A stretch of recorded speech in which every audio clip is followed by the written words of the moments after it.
Seorang pria, 25 tahun, menikahi wanita kaya dan cerdas yang usianya jauh lebih matang darinya. Wanita ini bukan orang sembarangan. Dia pedagang sukses, punya jaringan luas, dan sepupu dari seorang cendekiawan yang paham kitab-kitab suci. Lalu, mereka hidup bersama selama 15 tahun sebelum sesuatu yang besar terjadi. Pria ini mengklaim mendapat wahyu. Sekarang mari kita tunda dulu kepercayaan dan teks-teks sakral yang selama ini kita kenal. Kita lihat ini sebagai manusia biasa, tanpa dogma. Dalam 15 tahun itu, apakah mungkin ada diskusi di antara mereka? Apakah mungkin pria ini mendengar, belajar, atau setidaknya terinspirasi dari istrinya dan lingkungannya?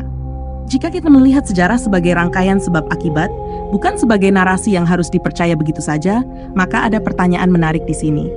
Dari mana asal gagasan-gagasan besar yang ia bawa? Mungkin ini bukan soal wahyu turun dari langit begitu saja. Mungkin ini adalah hasil dari bertahun-tahun perenungan, percakapan, dan perjumpaan dengan gagasan-gagasan yang sudah ada sebelumnya. Atau mungkin justru ada sesuatu yang jauh lebih menarik di balik semua ini. Sesuatu yang selama ini jarang kita pikirkan. Mari kita telusuri tanpa takut bertanya. Arab abad ke-6 bukanlah tempat yang kosong dari pemikiran besar. Jalur dagang yang menghubungkan Mekah, Yaman, Syam, dan Persia bukan sekadar lintasan barang, tetapi juga lintasan ide. Di antara para kafilah yang membawa rempah dan kain sutra, terselip kisah-kisah tentang raja-raja, tentang agama-agama yang lebih tua, tentang dunia di luar padang pasir yang tak bertepi. Di tengah semua itu, seorang wanita mengelola bisnisnya dengan cermat. Khadijah binti Khuwailid bukan hanya pedagang yang dihormati, tetapi juga seorang yang punya akses pada lingkaran intelektual yang lebih luas. Salah satu orang terdekatnya adalah Waraka bin Naufal, pria yang sudah lama meninggalkan politeisme jahiliyah dan mempelajari ajaran Yahudi serta Nasrani. Ia membaca, ia menerjemahkan, dan ia memahami gagasan tentang seorang yang akan datang, seseorang yang ditunggu-tunggu. Adakah Khadijah, yang banyak mendengar cerita-cerita ini, berbagi dengan suaminya? Apakah Muhammad, yang kerap berdiam diri dalam perenungan, mulai menyusun potongan-potongan pemikiran dari berbagai sumber yang ia temui? Jika kita membuang sejenak gasan tentang wahyu yang tiba-tiba turun dari langit, ada sebuah kemungkinan yang lebih manusiawi, bahwa ini adalah perjalanan pemikiran yang perlahan terbangun. Lalu, bagaimana jika semuanya memang bermula dari sana?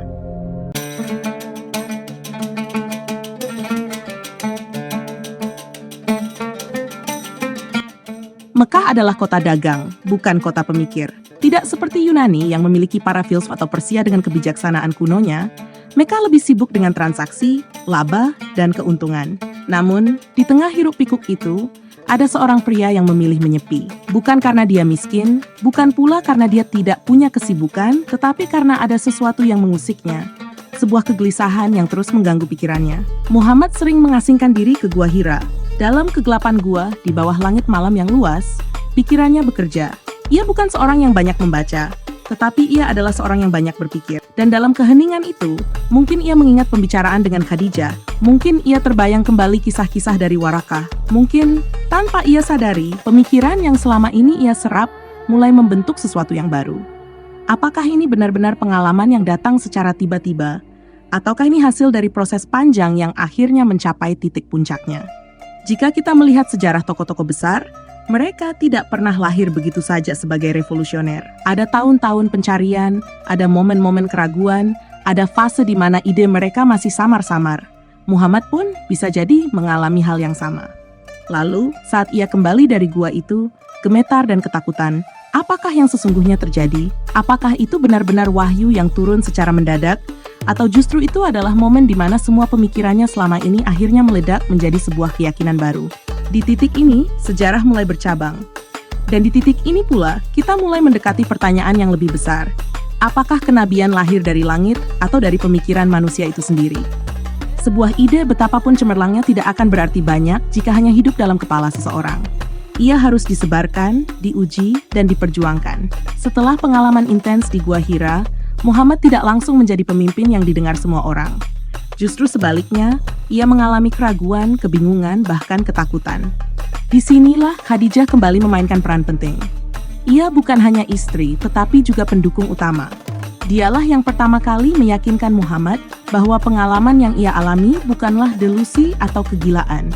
Ia menguatkan suaminya, mendorongnya untuk percaya bahwa apa yang ia rasakan memiliki makna yang lebih besar. Namun, Keyakinan saja tidak cukup. Mekah adalah tempat di mana setiap gagasan baru dianggap ancaman. Bagaimana mungkin seorang pria dari suku Quraisy tiba-tiba menantang tatanan yang sudah mapan? Apa yang mendorongnya untuk tetap teguh dalam keyakinannya? Dan yang lebih menarik lagi, bagaimana orang-orang mulai menerima dan menyebarkan ide-idenya? Jika kita melihat ini sebagai pergerakan sosial, bukan sekadar kejadian spiritual, kita bisa menemukan pola yang menarik. Ada fase di mana sebuah gagasan hanya diterima oleh segelintir orang, lalu tumbuh menjadi kelompok kecil yang solid, sebelum akhirnya menjadi gerakan yang lebih besar. Lalu siapa saja orang-orang pertama yang menerima ajarannya? Apakah mereka percaya karena wahyu, atau karena mereka menemukan sesuatu yang logis dan relevan dalam ajaran tersebut? Apa motif mereka? Dan bagaimana cara Muhammad membangun jaringan yang akhirnya mengguncang seluruh jazirah Arab? Sejarah, jika kita baca tanpa prasangka, seringkali lebih kompleks dan lebih menarik dari yang kita bayangkan. Apa yang dimulai sebagai pencarian pribadi di sebuah gua, kini mulai tumbuh menjadi sesuatu yang lebih besar. Sebuah gerakan yang kelak akan mengubah sejarah dunia selamanya. Tetapi apakah itu murni spiritual? Ataukah ini adalah permainan ide, strategi, dan momentum yang tepat? Mari kita terus menelusuri.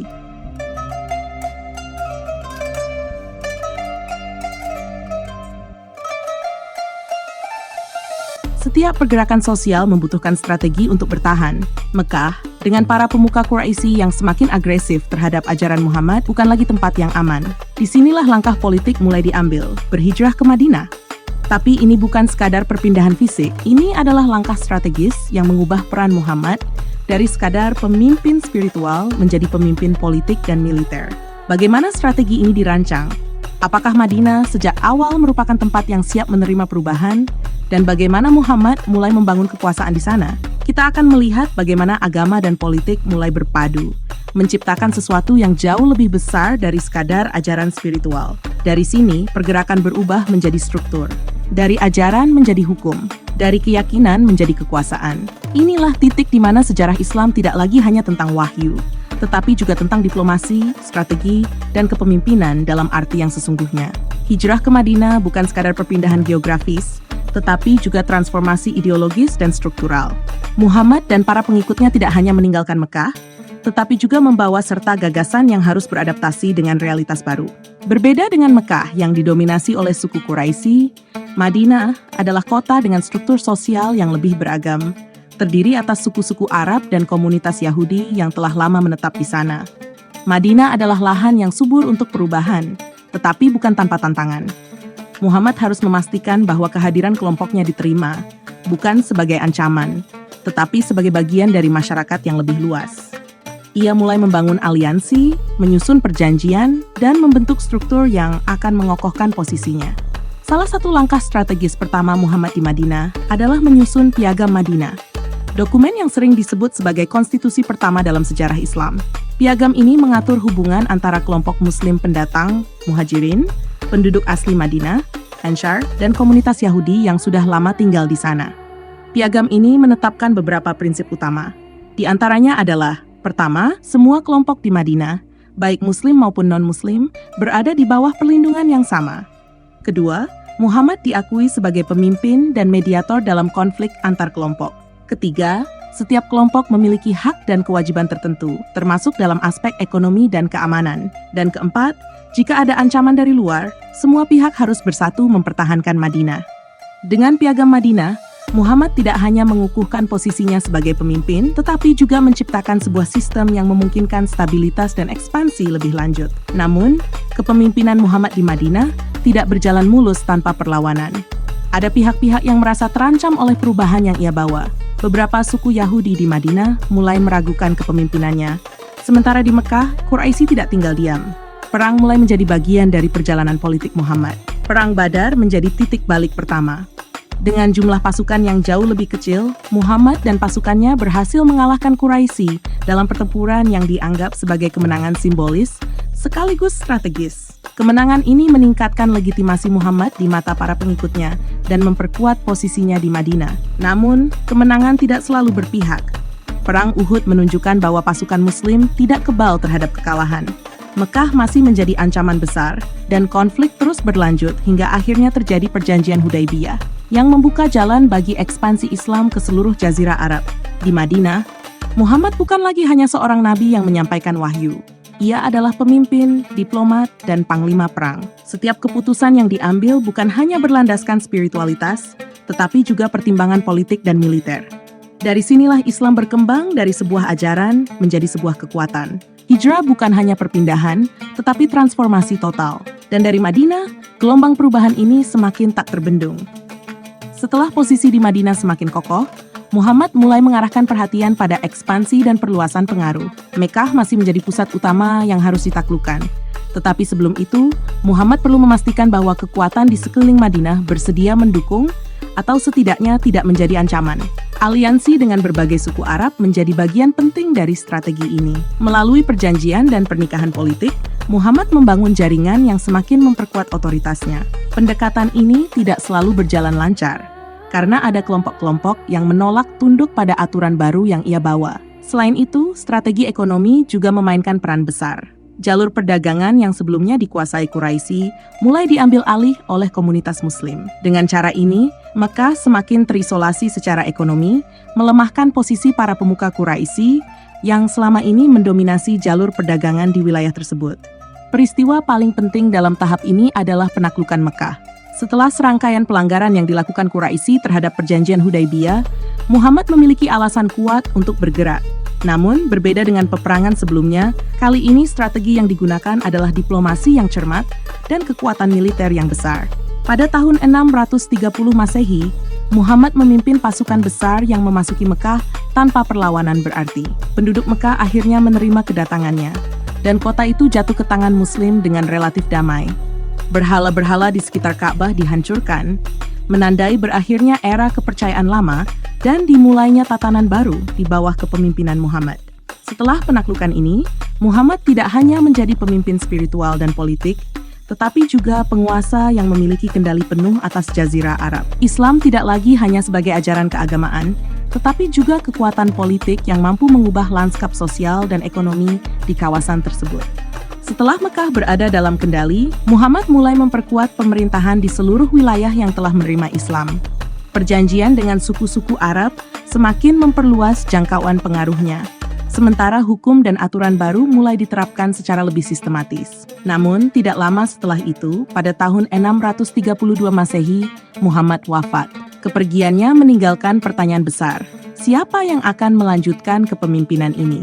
Persoalan suksesi menjadi perdebatan utama di kalangan pengikutnya, yang kemudian memunculkan dinamika baru dalam sejarah Islam. Dari seorang pedagang di Mekah, hingga menjadi pemimpin tertinggi di Jazirah Arab, perjalanan Muhammad adalah cerminan dari strategi, diplomasi, dan visi kepemimpinan yang luar biasa. Perjalanan ini bukan hanya kisah spiritual, tetapi juga cerita tentang bagaimana sebuah gerakan mampu membentuk sejarah dunia. Di balik setiap perubahan besar dalam sejarah, selalu ada sosok yang bekerja dalam bayang-bayang, menopang, mendorong, dan kadang mengorbankan segalanya demi sebuah visi yang lebih besar. Dalam sejarah Islam, sosok itu adalah Khadijah binti Khuwailid. Ia bukan hanya istri pertama Muhammad, tetapi juga seorang pemikir, pelindung, dan penopang utama dalam fase awal perjuangan Islam. Namun, perannya seringkali direduksi menjadi sekadar istri yang setia. Padahal, Khadijah bukan perempuan biasa. Ia seorang pedagang sukses, pemimpin dalam komunitasnya, dan yang paling penting, ia memahami dinamika sosial serta memiliki wawasan luas tentang ajaran-ajaran terdahulu. Tanpa Khadijah, Islam mungkin tidak akan berkembang seperti yang kita kenal hari ini. Khadijah sebagai pilar ekonomi dan dukungan finansial. Ketika Muhammad mulai menerima wahyu, ia bukan orang kaya raya seperti yang kerap digambarkan. Kehidupannya bergantung pada aktivitas dagangnya, yang sebagian besar dikelola oleh Khadijah. Dengan jaringan bisnis yang kuat dan modal besar, Khadijah tidak hanya menopang kehidupan keluarganya, tetapi juga membiayai dakwah Muhammad. Saat tekanan dari kaum Quraisy semakin keras, banyak pengikut awal Islam mengalami kesulitan ekonomi. Khadijah menggunakan hartanya untuk membantu mereka. Ia membeli kebebasan budak yang masuk Islam, menyediakan makanan bagi mereka yang diasingkan, dan bahkan rela kehilangan sebagian besar kekayaannya ketika keluarga Muhammad dan para pengikutnya diboikot oleh Quraisy. Tanpa dukungan finansial dari Khadijah, fase awal Islam mungkin akan runtuh di bawah tekanan ekonomi dan sosial dari kelompok yang menentang Muhammad. kemampuan Khadijah membaca dan menulis masih menjadi perdebatan. Tetapi yang jelas, ia memiliki akses terhadap pemikiran intelektual pada masanya. Bukan tidak mungkin, dalam banyak percakapan pribadi mereka, Khadijah memberikan masukan dan pandangan yang turut membentuk gagasan Muhammad tentang ketuhanan dan kehidupan sosial. Ketika Muhammad mulai berdakwah secara terbuka, Khadijah memainkan peran sebagai mediator sosial.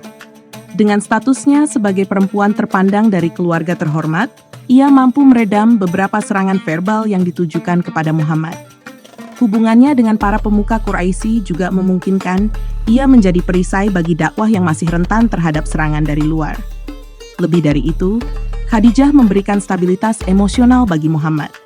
Dalam setiap gelombang ancaman dan ketakutan, ia adalah tempat di mana Muhammad bisa kembali dengan tenang. Kesabaran dan keyakinannya yang tak tergoyahkan membuat Muhammad mampu bertahan menghadapi tekanan dari berbagai pihak. Ketika Khadijah wafat, Muhammad sangat berduka. Tahun itu bahkan dikenal sebagai tahun kesedihan, karena bukan hanya Khadijah yang meninggal, tetapi juga Abu Thalib, paman yang selama ini melindungi Muhammad dari ancaman Quraisy. Setelah kehilangan mereka berdua, tekanan dari Quraisy semakin kuat, hingga akhirnya Muhammad harus mencari jalan lain dengan hijrah ke Madinah. Meskipun wafat sebelum Islam mencapai kejayaan politiknya di Madinah, warisan Khadijah tetap hidup. Ia tidak hanya memberikan dukungan material dan emosional, tetapi juga membentuk fondasi dari gerakan yang kemudian mengubah dunia. Kisah Khadijah bukan sekadar kisah seorang istri, tetapi kisah seorang perempuan yang memahami perubahan zaman dan berani mengambil risiko demi sesuatu yang lebih besar. Tanpa Khadijah, mungkin Muhammad tidak akan memiliki pijakan yang kuat dalam menjalankan misinya. Ia adalah bukti bahwa di balik setiap revolusi besar, selalu ada sosok yang menggerakkan perubahan, meski seringkali tidak tercatat dalam narasi utama sejarah.